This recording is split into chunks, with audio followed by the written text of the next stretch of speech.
Hi guys, it's me again, of course. Who else would it be? Well, so this is like the fourth time I've tried to record this. I've been having some fun technical difficulties, and that's always a good time, but I think I fixed them. So, one more technical difficulty. So I got a few questions after the last video, which was like 2 weeks ago. No, 20 days ago. Awesome. I'm really keeping up with this. So I've had like immense trouble trying to figure out how to charge my laptop so I can do my homework for not only my two classes here but my class back home and then my research, which also I found out it deleted a huge chunk of my research that I've been working on since June. Nice. Super excited. But whatever. It's fine. I'll work through it and hey, whatever. But I finally found like if I position my charger exactly a certain way into my wall, but only in one socket and never take it out, it charges my computer like 80% of the time. So that works. So I've been able to do my homework the past few days and now I'll record this video. So awesome. So first things first, I got a few questions from Laurel and Lindsay from the last video. So I was just going to try to address those. Um, Lindsay asked a couple questions about kind of living here. So one thing she asked was about grocery stores. So in the Netherlands, it seems like the number one grocery store is called Albert Heijn. I guess it's named after this guy who started these grocery stores, but they're literally everywhere. They're pretty great. They have pretty much everything you need for food and like normal everyday like basic supplies. So it's pretty handy. It's like there's one like a 10-minute walk from my house. So that's awesome. Notice I said walk, not bike, because I still can't ride a bike. So that's cool. My 8-year-old cousin was like trying to show me how on her tiny floral bike and I like cried a little bit. It's good. That's good. Everything's going great, guys. I'm doing awesome. Yep. So but she asked if is it like kind of the same as American ones? Is there the same amount of junk food or is it more healthy? And then also, what is the produce selection like? Is there more or less? How's that? So okay, people tend to think that Europe is some like magical, healthy, I don't know, place where like nobody eats junk food. Bull. That is such bull. So yeah, you go into any grocery store here and like there's a ton of candy. There's so much bread. And then they have like biscuits, like so many biscuits and like not like biscuits like you would eat with chicken, but like little tea cookies and just so many cookies and baked desserts and ice creams. Like there's an ice cream store like every 10 meters or so. So no, no, it's not any more healthy. It's absolutely not. Maybe there seem to be a little less preservatives and things, which is awesome. And then also like I have some dietary restrictions which are hard to follow in the States. It's been so easy here. They don't do a lot of the added GMOs that American companies are now trying to get away from, but it's still pretty normal to have to fight through nutrition labels to get what you can eat. But here, it's a little simpler. Obviously, there are still like Cheetos here. There's Pringles. There's a million different types of chocolate bars, even in like the tiny grocery stores. So don't worry. They're just as unhealthy here as we are back in America. They just walk more and bike more. Bikes, cool bikes. Whereas I'm kind of missing my car. I miss being able to drive everywhere. But it's fine. It's been good. I've lost weight. It's good. It's great. Um, and the fruit and vegetable variety, this I may come from a biased perspective because I did grow up in an agricultural region. I'm used to basically having any fruit or vegetable I want in the store, like even in just a regular old store, not a specialty one or anything. And here, while they have a pretty good selection, it's not quite as diverse. In France, it seemed pretty good. So I'm thinking France might be a little more agricultural or so. So maybe it just depends on the region you're in. Um, the tropical fruit here is just awful. Don't go for it. It's not good. It's so bland. It's so bland. Unless you're in like Spain or something. Spain had some really, really great like fruits. So they were flavorful, fantastic. So in Spain, sure, go for it. But maybe in the like colder, more northern countries, yeah, you're a little bit shit out of luck on that. So sorry. Um, but vegetables, it seems pretty good on. So yeah, I think it's slightly less than what we're used to, but especially as Americans, we live in a massive country where there's like so many different biogeographical regions, so many different places to grow different types of produce, and then you ship it all across the country because there's really no trade barriers between states. Well, there are, but obviously not as intense as like between countries. And so we are, I feel, a little luckier in that sense. Um, and then she asked about public restrooms, which you wouldn't think about. That's a really good question. So actually, there are some. It's a little hard to find. Like in America, I feel like they give us so many public restrooms because I don't know. There must be just some sort of fear of people needing to go while they're in your store, which now that I say that, it seems very reasonable. And so basically, you could walk into any place and be like, "Hey, do you have a restroom? I really need to go." And they'd be like, "Yeah, man, here's the key," and it's like attached to a giant ladle or something. Um, but yeah, and so it's really easy to find a bathroom in America, I feel. But here, so typical stores, no, not so much. I haven't even noticed a bathroom in a grocery store. The only public restrooms I've really noticed are either you have to pay for them or they're at restaurants or cafes or bars. So, yeah, so I think that one is a big difference. It's a little hard to find a restroom. Um, Fortunately, I haven't ever had any dire situation yet, but I know there was a few times in India that I definitely needed a bathroom and a place to wash my hands, and neither were available. So it's better than that. Yay.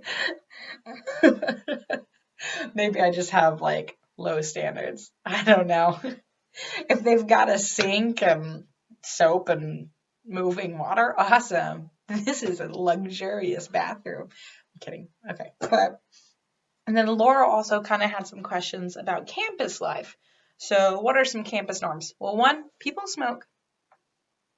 So, and people smoke a few different things here because in the Netherlands it's known for being tolerable religiously, politically, drugs, prostitutes, good times. Um, but so people smoke cigarettes, people smoke sometimes marijuana. I've passed by some dank students, which hey, okay, maybe they had a bad test. Maybe they had a good test. Eh. But it's a little weird coming from, a, a state that's so against marijuana and also just the culture in America really, really hates cigarettes, which is understandable. They cause cancer. What doesn't cause cancer? We're all going to die of it eventually, I'm pretty sure. Whatever. Um, but that's actually one thing that's really thrown me off has been the cigarettes. For some reason, not the marijuana. I guess I've just always been like college kids, marijuana, normal. But I'm like smoking cigarettes. So that's one thing I've had to get used to. And then also, everybody doesn't look the same like they do back home. Like people actually dress how they want to dress rather than how like everybody else is dressing. So not everybody is in the same pair of Nike shorts and the same style of shoes. Not everybody's wearing Chacos, hunter boots, or whatever the hell is big right now for campus, and you're forced to buy some expensive brand that Stacy and Gamma Phi is wearing. I don't know. So that's cool. Everybody has like an actual sense of style. Also, they dress pretty well. When I first came into Europe, I was just like, they don't dress well. What is this? But I think it was just in a bad area because basically since like that first 3 days I was in Europe, this past like month and a half, I've been like, oh, yeah, they do dress better than we do. Yep. Yeah, quite a bit better. Yep. They do. They dress really nice. Um, girls will show up to classes in like dresses and guys will show up looking really nice. Like no one's in like a full suit or anything, but everybody looks like they walked out of like an H&M magazine or like Forever 21 or I don't know, something slightly trendy. So it's nice. It's really good. I've had to definitely update my wardrobe. Like I was kind of okay. I was never a sloppy dresser by any means, but I definitely wasn't fashionable or anything. I still am not at all. I dress like a 40-year-old mom, but 40-year-old moms I think are killing it. So so I've had to update my style a bit to feel like another student. Um, but yeah, they dress nice. The only big thing I really don't like besides cigarettes, they wear like skinny jeans and like sneakers, but not like Converse and Vans, which they do. That's not a problem. That looks good. But like bulky, like Adidas or New Balance, and like every time I see it, like I like vomit a little bit. So, different cultures, different styles. That's really the only thing I've disliked so far. A lot of piercings and tattoos, which is kind of nice. Old people don't glare at me in the streets because I have piercings. So that's awesome. What's wrong with you, American elderly? Come on. But once again, I'm in the Netherlands. They're known for being very accepting and wonderful and lovely, and I really like the people here. And then the teaching difference. So I only go to class like 3 days a week. I'm going to all my classes. It's not like I'm only going 3 out of the 5 days a week because school sucks. No, I'm going to all my classes, of course. Of course, if you know me, of course. But like the lectures are like 2 hours long, and halfway through that, my attention span is shot, and I need like a nap and like a hug from my mom because they're so long and I'm just like dead inside. And so my notes will start out all neat and nice, and then they'll like turn into drawings of like graveyards and cups of coffee and like my pillow, and you can tell what I want. Death, caffeine, or sleep. The sweet release, whatever. But jokes. Um, but yeah, they're really long. And so it's only about one lecture a week and then one discussion a week. So discussions are my favorite. So lectures are cool, but I'm used to that. I'm used to being talked at by an old white man. I've had that all my life. But they're interesting. They know quite a bit, and I do enjoy the lectures. But the discussions are really great because they get the professor and then the students all talking to each other and sharing their opinions, sharing their ideas, and then also talking about the material. Obviously, we're not just like, so Sally, what's your favorite nail color? Like, we're talking about the subject. And it's wonderful. I really like it. I love being able to hear different perspectives because you don't really get that huge blend kind of in OU where I go. It's honestly most of the people are from the same background. So it's really awesome. It's really great. I'm currently taking 2 classes, so they're kind of set up in 9-week blocks. Um, you take about 2 classes per block. I'm in globalization and European integration. I love them both. They're really interesting, and I'm finally like now starting to understand the countries of Europe because I really didn't know anything about them. That's pretty sad. I was just always like, Europe, that place over there with good chocolate. But that's about it. And it's been cool. I've been learning a lot about the European Union, Brexit, and then also like kind of how they're viewing America and Americanized, westernized ideals and like ISIS or issues just across the world. And it's global value chains. Like, I love it. It's great. And so, yeah, my classes are good. The lectures are just long, and my attention span is tiny. So, that's really the biggest challenge. We spend a lot of time reading, a lot of time writing, but that may be just because due to my personal classes. So, if you're like a geochem major or something, you're probably not spending as much time like reading nice literature about geographical theories. So you're probably just doing a lot of math. So it just really depends on your class, of course. But my courses have been just ton of reading and quite a bit of writing. And group work, a lot of group work, but that's nice. So, and then kind of what do students do in their pastimes? Does the university contribute to it? So, Laurel, that's a little bit different. So, what we're used to, the schools back home kind of like shove school spirit down your throats, and everybody's wearing like t shirts emblazoned with the logo of your school, and not so much here. So, the school kind of lets students do their own thing. So, you can join clubs and organizations for your specific interests, which is fantastic. It's great. I'm in EGEA, the European Geographical Association, something like that. And it's really awesome. The kids are, fantastic from all different backgrounds but also interested in the same things pretty much and going towards the same things. And it's great. I really, really like it. And then also like there's the International Student Network, and I think there's like a veterinary student group, and kind of just depending on what your focus is, you can find a group pretty much, which is fantastic. But really, it does, like, the university is obviously there, but it's focused on academia, which is fantastic because, sorry, I've used fantastic a lot. Whatever. I think I'll get over it. Hopefully you will too.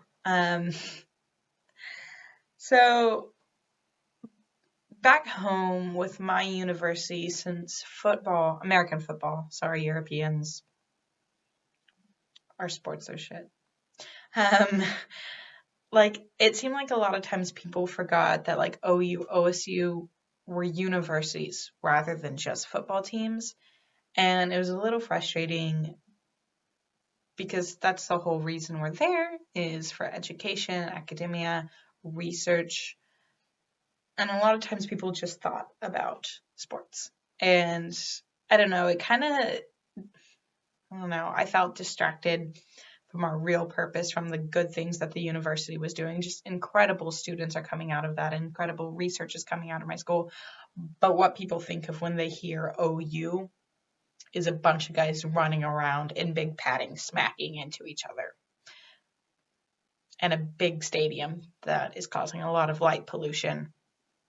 Turn off the lights, but whatever. And it's nice because here it's like, oh yeah, Utrecht, well, they're really good in this. They're really good in this. So like they've got research going on this subject, and they're really progressive on this subject. Instead of like, oh yeah, sports.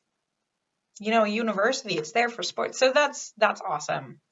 But the university itself just seems to kind of just, instead of contributing to the hobbies of the students, it's contributing to the learning atmosphere, and it's nice. I like it a lot. But those were my first bout of questions. Obviously, I'm not covering everything. I'm trying to make this a little bit shorter. So I'm thinking about next time coming up with like struggles that you go through, getting used to maybe being on your own a lot. That I've always been pretty independent, but I've had to spend a lot of my time alone, just having to do my own thing. And it's been really nice and freeing and wonderful. But also at times I'm like, man, I really miss the people back home. And you forget that, like, you're not the protagonist in everyone's story. Honestly, it's only your story. And so while you're here and in a new country, in a new school, and new people, and everything's different, and all these cool things are happening, and your world is spinning and everything, so is everybody back home. Their life is still going on. Their life is still changing. And it's weird. And and then also you kind of miss out on important things back home. And that's a little hard to deal with at times. I'm missing out on some of my friends getting ready for med school or getting ready to be married, and I can't be there. And that is kind of hard.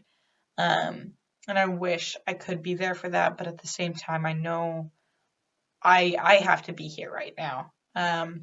So you kind of have to deal with that. And then maybe just a video on, Lindsay, you had a few more questions about roadways. Four-way stops are kind of common if it's a busy intersection, so there's lights and everything, people go.